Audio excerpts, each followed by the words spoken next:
Frédéric Chaumont pour la chaîne Agora TV et la chaîne Jasper Madère. Bonjour à tous.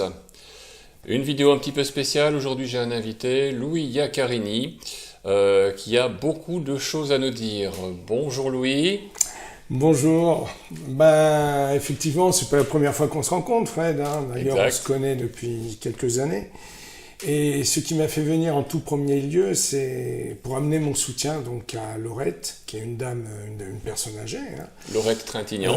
Trintignant, effectivement. Et je suis scandalisé par la méthode dont l'appareil judiciaire, on va dire, en général s'acharne sur elle. Malgré qu'elle a l'usufruit de sa maison, donc pour la mettre hors de chez elle. Oui, c'est une affaire énorme en fait, puisqu'il s'agit d'une personne qui a une septuagénaire qui aujourd'hui a pu obtenir en usufruit la maison de feu son mari, et qu'aujourd'hui on va purement et simplement la lui retirer. Ça me paraît tout à fait invraisemblable, et je dois dire qu'on la met vraiment à poil. À la porte. C'est un truc absolument incroyable. Et alors évidemment, on ne connaît absolument pas les raisons de tout ça. Donc sur une autre vidéo dont nous allons joindre évidemment le lien sous cette vidéo, je vous invite à regarder justement les explications de Laurette Trintignant avec Louis Iaccarini, qui est donc aujourd'hui avec nous. Alors, évidemment, maintenant que je t'ai face à face, tu vas nous parler de ton affaire qui se passe donc à Monaco. Et alors là, il y en a des choses à dire. Oui, Monaco, depuis quelques mois, le vent souffle sur le rocher, et particulièrement, il n'y a pas que le dossier du rocher, Il y a l'affaire Palmero, il y a maintenant le président, on va dire, du tribunal suprême, Didier Linotte, qui se rebelle. Et tout le monde veut bien sûr passer pour des chevaliers blancs, pour des êtres, on va dire, impartiaux. Et à qui est-ce que ça ne plairait pas ? Effectivement, sauf qu'ils oublient que, à Monaco, il n'y a qu'un boss, et le boss, c'est Monseigneur. Et qu'il ne faut pas mordre la main de celui qui les nourrit. Bon, je pense que les retraites, quand on travaille du côté du pouvoir judiciaire, notamment, sont assez alléchantes pour un magistrat français. Voilà. Et si je reviens, pour ainsi dire, à la charge, c'est parce que j'ai l'impression que mes appels au secours n'ont pas été entendus, malgré bon nombre de documents que j'ai adressés au palais de justice, dont certains en accusé de réception. Tout cela, on va dire, m'a valu, en bout de compte, une gentille petit examen, on va dire, psychiatrique, donc en date du mois de juin 2022. Ah bah oui, l'arme numéro 2, quand on ne peut pas enfermer quelqu'un en prison, faute de motif. Dans ce cas, c'est la psychiatrie. La solution, c'est le plan B. C'est vrai que nous avons connu ça chez d'autres personnes, et je suis sûr que les gens qui nous regardent devinent de qui je parle. Et alors, que s'est-il passé ? Je pense que Marc ne m'en voudra pas si je fais une allusion à lui ou au professeur Jean-Bernard Fourtier. Par exemple. Absolument. Voilà. Marc Granier, bien sûr. Marc Granier. CRS de la compagnie 01. Voilà. Voilà, il faut préciser les choses, parce qu'on pourrait me faire passer pour un mythomane aussi. Donc, j'ai eu droit à tout, D'habitude. Qu'advient-il maintenant du cas Iaccarini ? Alors, le cas, comme on dit, Iacca Faucon. Allons-y. Voilà, c'est-à-dire que maintenant, Louis, il en a marre de se reprendre pour ce qu'il n'est pas. Donc, par le passé, un haut fonctionnaire m'avait déjà mis un examen psychiatrique en 2012. Si ma mémoire est bonne, ce qui m'avait conduit du coup à réagir, donc à prendre l'appui d'avocats et à me retrouver devant le tribunal suprême, donc quelques mois après. Le fameux tribunal suprême, où déjà à l'époque, d'ailleurs, le président était Didier Linotte, et le procureur général se nommait Jean-Pierre Dresneau. Qui ne se souvient pas de ce procureur général ? Je pense qu'il y a eu assez d'articles dans les différents journaux, et on va dire que son exfiltration a eu lieu après par la suite, donc en tant qu'avocat général, au tribunal d'Aix-en-Provence. Voilà. Tribunal d'Aix-en-Provence, où tout le monde le sait bien, le monde, on va dire, franc-maçonnique est un peu partout, quoi. Il y a une bonne concentration, on va dire. Un nid à francs-maçons. Voilà. Je ne dis pas que tous les francs-maçons sont mauvais, attention. Je dis que dès que ça atteint, on va dire, la politique, le pyramidion devient très dangereux. C'est important de le préciser. Voilà. Politique ou grosse somme d'argent. Tout à fait, oui. Ou grosse somme d'argent. Il ne faut pas généraliser, Voilà. c'est pas notre cas. Faut pas généraliser. Donc là, actuellement, où est-ce qu'on en est au niveau judiciaire? Voilà. Où j'en suis, c'est-à-dire que, en ce qui me concerne, ma vie professionnelle a été brisée. Bon, on m'a, pour ainsi dire, ruiné. J'ai eu une perte salariale d'à peu près 400 000 euros. Ah oui, quand même. Voilà. Et on va dire qu'à Monaco, ils ont une très très bonne mémoire. Donc, vu que j'ai eu la très mauvaise idée de passer par la case sûreté publique, et ben, depuis l'année 2000, ils ne m'ont pas oublié et ils ont toujours refusé donc, ma réintégration dans la fonction publique. Cela m'a affecté tellement d'ailleurs qu'en 2002 j'ai fait une décompensation et que j'ai fini donc en psy, un service psychiatrique sur une demande administrative. Voilà, je ne comprenais pas ce rejet et on peut parler maintenant, je pense, d'ostracisme de la part d'une certaine couche de la communauté monégasque. D'accord. Parce que ce qu'il faut préciser pour que les Français comprennent, c'est que Monaco est bien un État souverain et n'a rien à voir avec le gouvernement français. Donc moi, je ne suis même pas un enfant du pays, je suis né à Paris. Voilà. Je rejoins mes parents à un certain âge, on va dire, à Nice, après avoir fait mon service militaire. Je rencontre ma future femme, c'était pas écrit monégasque sur son nom, sur son front, excusez-moi. Et ben me voilà, quelques années plus tard, sur Monaco, voilà, bon. Ben, effectivement, je suis peut-être lent à comprendre, mais je me suis pas fait au moule. Et là, ils ont eu une manière très très spéciale de me casser les dents. Voilà. D'accord. Par exemple? Donc, si je viens vous voir donc aujourd'hui, c'est parce que la ligne rouge a été débordée. Il y a eu de multiples courriers qui ont été envoyés de ma part et de celle de ma femme à toutes les strates de la grande maison administrative. Et notamment les derniers courriers donc au Palais Princier, bon, où ma femme et moi demandons une audience, bien sûr, au prince, ce qui n'est jamais arrivé. Pour quel motif? Ben, c'est quand même lourd. C'est le motif, il y a eu une espèce d'harcèlement psychologique. Et on m'a quand même collé une image d'associable. Et par l'intermédiaire d'un certain Stéphane Valéry, suite à cet examen quand même psychiatrique, la DAS,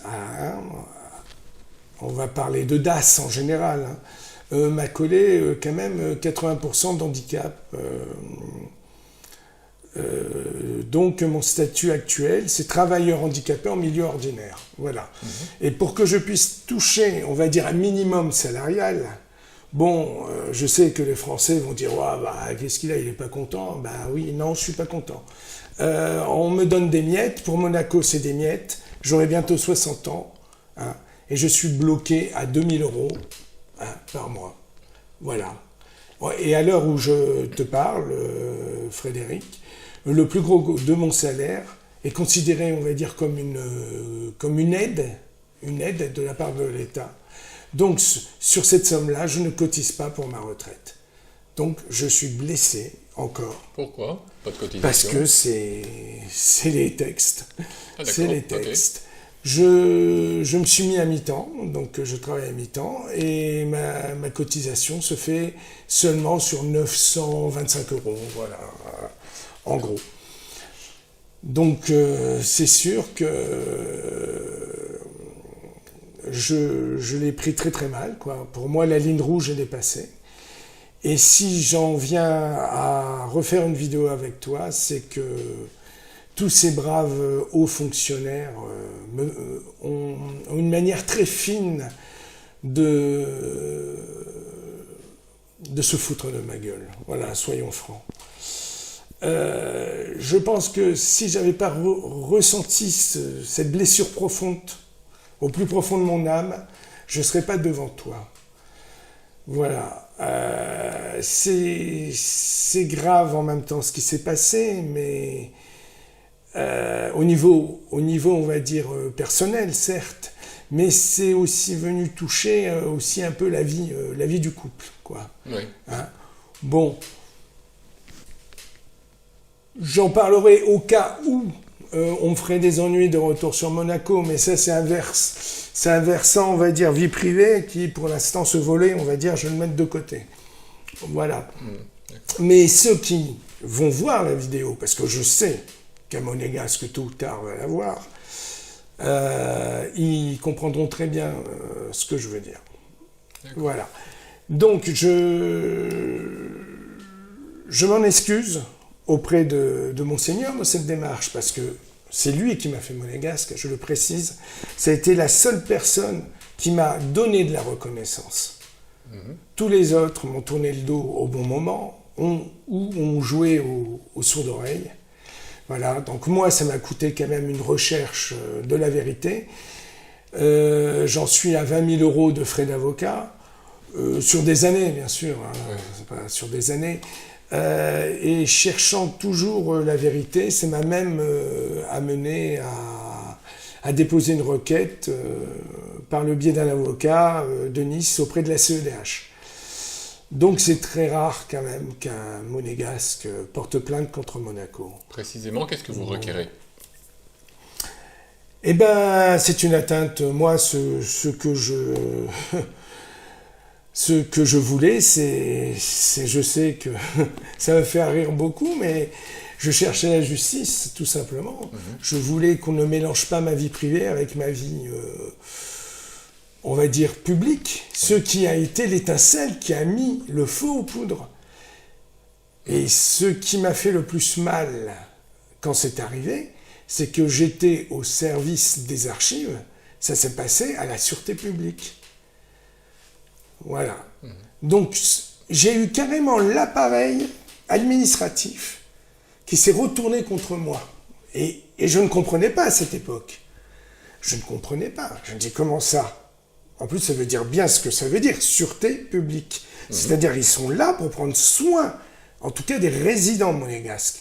Vous voyez, pas seulement du monégasque, des résidents, de la population, même du travailleur d'ailleurs, de l'immigré, entre guillemets, je fais un jeu de mots, qui vient travailler à Monaco. Voilà. Donc, la sûreté publique, c'est je ne sais pas combien de centaines de policiers, bon, sans parler des inspecteurs, commissaires, voilà.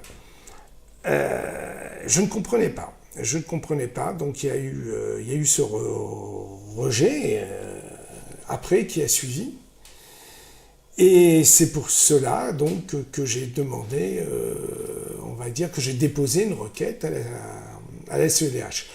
Bon, mais venant de ma part, c'est-à-dire que moi je suis pas, on va dire, un spécialiste du droit ou comme Monsieur Didier Dinotte, qui est franc-maçon d'ailleurs, une ponte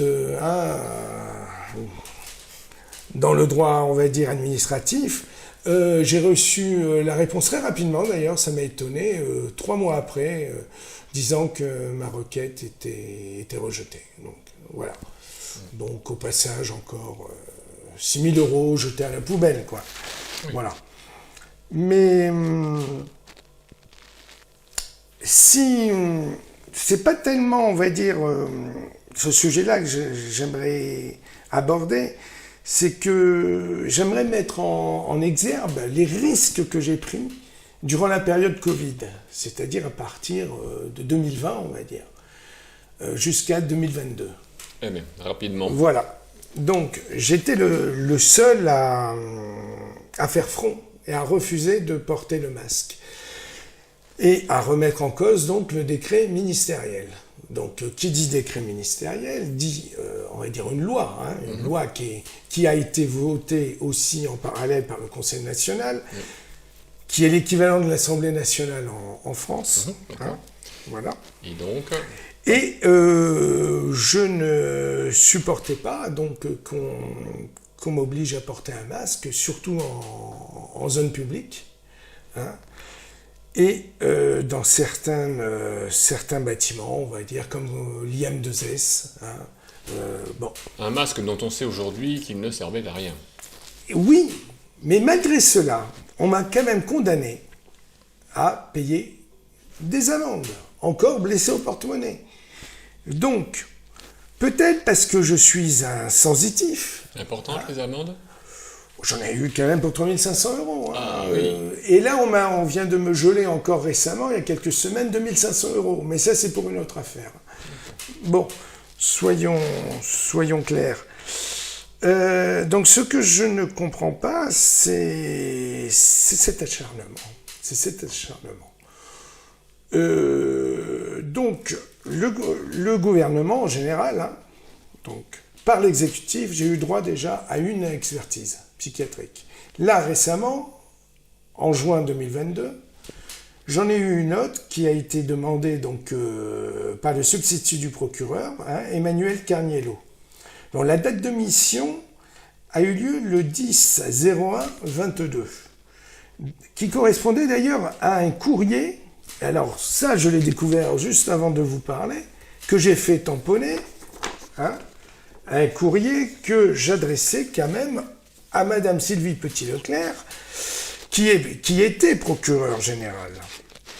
Car maintenant, elle est devenue, donc à partir du 1er juin 2022, secrétaire d'État à la justice.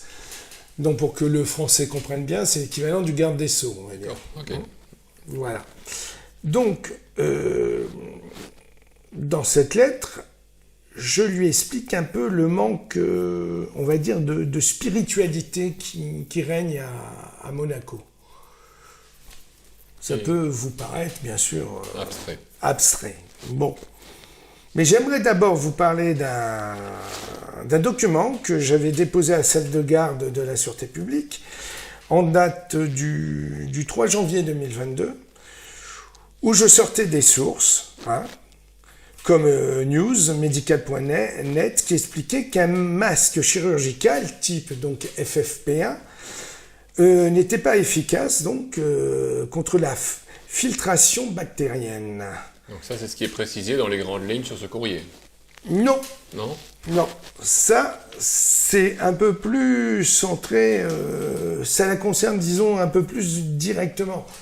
Il faut bien comprendre que le fonctionnement à Monaco n'a rien à voir avec la France. C'est peut-être pour ça, d'ailleurs, que... Bon, sur quelques points, il y a divergence. D'accord. Donc, j'expliquais tout simplement que donc, ces masques-là obligatoires ne pouvaient laisser passer donc, les virus, hein, vu qu'un virus se mesure en nanomètres. C'est purement mathématique. Hein, et que ces masques-là, justement, faisaient, disons, une filtration jusqu'à 3 micromètres, c'est-à-dire 10 puissance moins 6. Et là, nous parlons de virus de 10 puissance moins 9. Alors, donc, on dit souvent, hein, parce que c'est en fait une métaphore qui est intéressante, il est aussi facile pour un virus de traverser un masque qu'une souris de passer sous une porte cochère. Voilà, en gros. Hein, exactement. Donc moi j'avais mis, c'est comme arrêter un moustique avec du grillage. C'est intéressant aussi. Ouais. Voilà. Bon, après j'ai parlé de l'émission TV sur CNews qui a eu lieu par Laurence Ferrari avec le professeur Eric Cohn, infectiologue à l'Hôtel-Dieu. Hein, bon, qui s'est avancé à l'époque, hein, donc je parle de juin 2022, hein, qui disait que c'était un rhume chez la plupart des gens. Le masque FFP1, lui, il dit, est suffisant, c'est bon pour le business. Épidémie, immunité naturelle contre le pass naturel. Il y aura une autre vague l'hiver prochain, donc déjà, il avait vu le coup. Hein. On est beaucoup dans l'inconscience en ce moment. Donc, chacun comprendra ce qu'il voudra bien. Tout à fait. Voilà. J'ai rattaché sur ce même document les dires du docteur Stéphane Gaillet, qui lui aussi a eu comme par hasard des problèmes avec l'ordre des médecins, qui est infectiologue, qui disait, je cite, « Le variant Omicron est la conséquence de la vaccination. Il s'est recombiné chez les personnes vaccinées. » Voilà. Qu'on arrête d'obliger les gens à mettre le masque dehors. Je pense que tout le monde maintenant est convaincu que ce masque est inutile. Mais alors pourquoi on sait, pour ainsi dire, continuer à s'acharner sur moi, hein? Et n'oubliez pas ce fameux dicton, malheur à la génération où les juges à leur tour devront être jugés. Parce qu'on m'a jugé.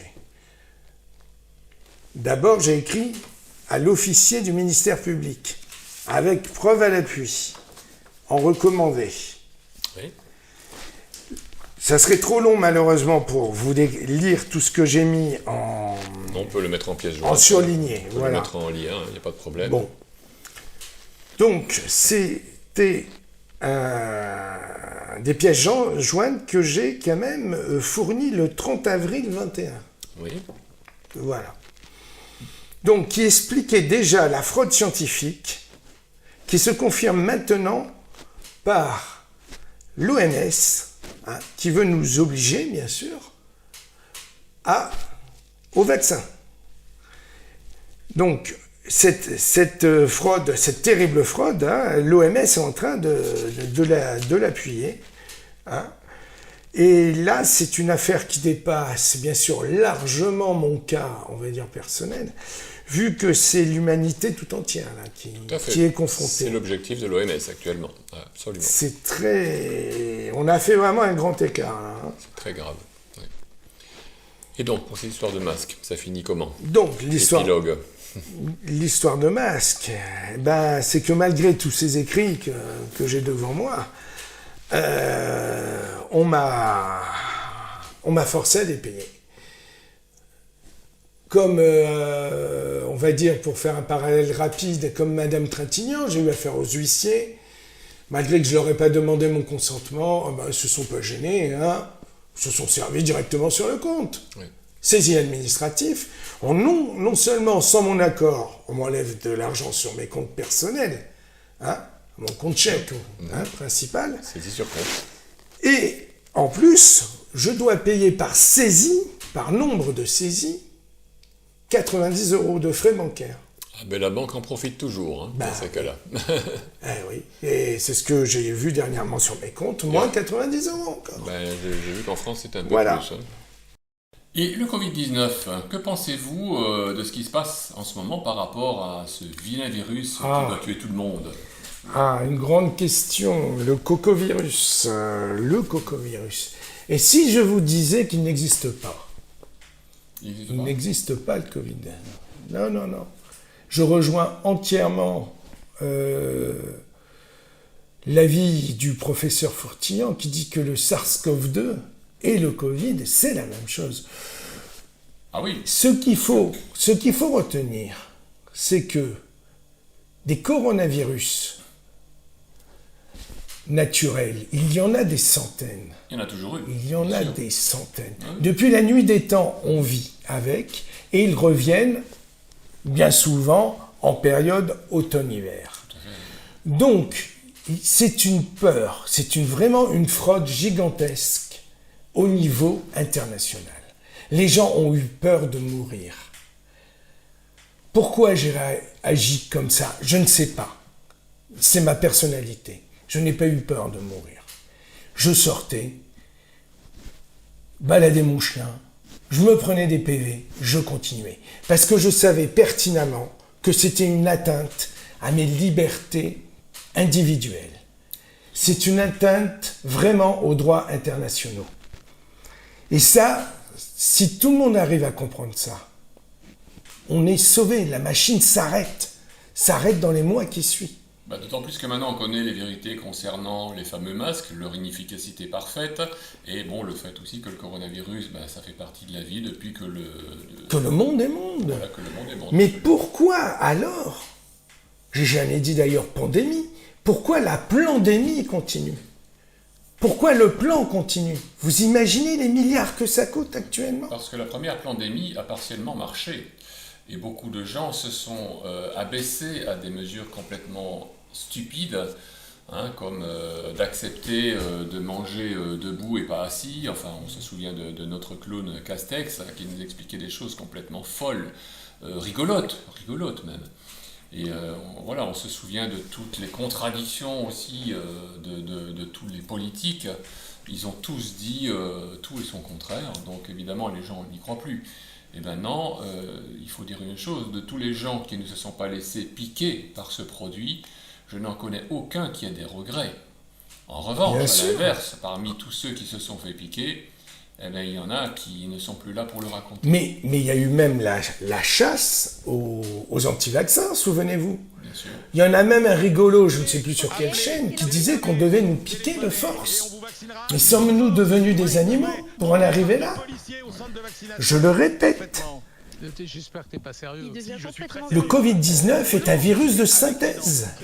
On n'en a aucune preuve. C'est pour ça que j'ose dire qu'il n'a pas existé. Parce qu'il n'a pas été isolé. Et en tout cas, quoi qu'il en soit, il n'était pas dangereux et il était juste là pour justifier toute cette mise en place d'injections expérimentales. Voilà. Donc, je pense qu'on est d'accord sur ce point, Frédéric. C'est que, on va dire, ce virus a été créé pour nous pousser au faux vaccin. Je dis bien faux vax, à l'injection mortifère. Et ça a été un test, évidemment, de soumission des populations qui s'est couronné de succès. Donc, maintenant, la grande question qui se pose, au niveau scientifique, donc, comme on dit, la plus urgente et la plus pertinente à l'heure actuelle, c'est qu'y a-t-il dans ces fameux vaccins? Moi, j'avais déjà fourni les preuves concernant l'oxyde de graphène. Maintenant, je viens de mettre sur mon mur VK où j'ai mon nom réel, c'est pas un pseudo, Louis Iaccarini. J'ai mis 2 vidéos récemment qui parlent que ça va beaucoup plus loin. Ça va beaucoup plus loin. Et je l'ai mis d'ailleurs en pins. C'est un truc incroyable. L'analyse des vaccins, donc Covid-19, entre guillemets vaccins, effectuée par le professeur Lorena Di Blasi et le docteur Marcella. Voilà. Et je suis retombé sur le décès d'un ancien cadre de Pfizer, d'un haut cadre de Pfizer, dont on pourrait se poser la question d'ailleurs, comment à 44 ans on peut mourir d'une embolie pulmonaire. Voilà, Brandy Vaughan, voilà, qui est décédé en décembre 2020, du laboratoire Merck. Et je vous encourage vraiment d'aller sur Wikipédia et de voir un peu tous les rachats que ce laboratoire américain a fait depuis 2014. Donc, cette femme l'a dit ouvertement qu'elle était pour la liberté vaccinale. Et moi, je dirais il faut être pour la liberté tout court, car la liberté vaccinale en fait partie. Voilà. Malheureusement, elle est décédée. Bon, certains vont bien sûr crier au complotisme, mais j'ai pas honte de le dire, ça fait des années que je le mets sur mon mur, je suis complotiste, et j'en suis fier. Donc soyez fiers d'être complotiste, parce que moi ça prouve que on se pose des questions, et qu'on a vu certaines vérités avant les autres. Voilà. Donc, Je finirai sur ce plan-là, bien sûr. Vous avez tous compris, je suis pas vacciné, donc je suis un pur sang. Voilà, c'est ma manière un peu ironique de finir mes désagréments. Bon. La définition du complotiste, c'est bien celle-là, c'est celui qui a vu les vérités avant les autres. Voilà. Et la vérité ne s'achète pas. Tout à fait. Et croyez-moi, je l'ai payé cher, aussi bien au sens propre qu'au sens figuré. Et c'est là évidemment que cette histoire de masque prend tout son sens, parce que dans cette Voilà. énorme comédie, on s'est tous retrouvés avec cette chose sur le nez. On a fait souffrir des enfants. Dans les écoles, on leur a même donné des jetons C'est pour avoir inadmissible. le droit de respirer une bouffée d'air. Oui, mais on oublie 3 ou 4 qu'à la cour, il y avait des mises à distance, qu'il ne fallait pas séparer des carrés dessinés à la craie. Mais on oublie tout ça. On n'oubliera pas. Mais d'ailleurs, vous me faites penser quelque chose, Frédéric. Vous savez que j'ai eu aussi une collabo qui avait sûrement téléphoné à la Sûreté publique, parce que j'avais conseillé à des enfants qui passaient à côté de moi d'enlever leur masque. Oh, le sacrilège. Eh oui, et ça m'a valu encore une contravention. Et je me souviens très bien que j'avais dit à l'agent en question, mais trop de sûreté tue la sûreté. L'avenir les jugera. C'est évident. Voilà. Mais je crains qu'on nous réserve encore de belles surprises avec d'autres variants, notamment le professeur japonais que tu as mis dans ta dernière vidéo. Tout à fait. À voir absolument, parce qu'il y a des gens qui prennent des risques pour nous informer. Voilà. Il y a des gens qui savent qu'ils peuvent mourir et il serait temps qu'on se réveille. Donc, Réveille. à bien revoir toutes ces vidéos qui sont vraiment très importantes. Je vous invite à aller sur les liens que nous mettons sous celle-ci, de vidéo. Et également, pour conclure, Louis et Carini, qu'est-ce qu'on peut espérer pour l'avenir proche? Parce qu'on sent que ça commence à bouger de tous les côtés. Il y a comme des turbulences qui se font sentir. Oui, il faudrait, bien sûr, Un conseil pour les personnes pas encore éveillées. Se fédérer. Ça, c'est mon vœu le plus cher. Je t'en ai parlé d'ailleurs. Là, se fédérer. Arrêtez de nous diviser.